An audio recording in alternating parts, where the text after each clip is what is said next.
Hai, Assalamualaikum semua. Biasanya kalau kita dengar helmet arai ni kan, harga mesti mahal, ribu-riban. Nak beli kena fikir 2-3 kali.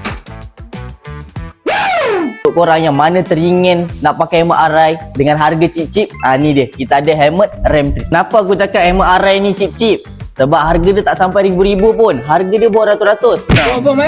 Walaupun barang spicy, spek semua dah macam original. Ini model RAM 3. Kita dah convertkan kepada arai RAM 3. Stiker dia memang high quality punya, one touch stiker. Susah nak terkopek. Ni lagi satu. Dia punya helmet ni, nak buka visor dia dah macam original, babe. Kepak, botol ni atas. Otak nanti patah. Untuk helmet ni, belakang pun ada cop arai, jangan risau. Cop arai, kali hitam lah. Ni sirip Jepun.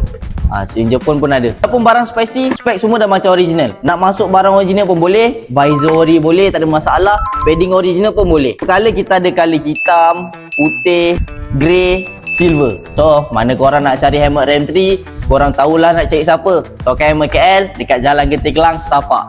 Tunjuk.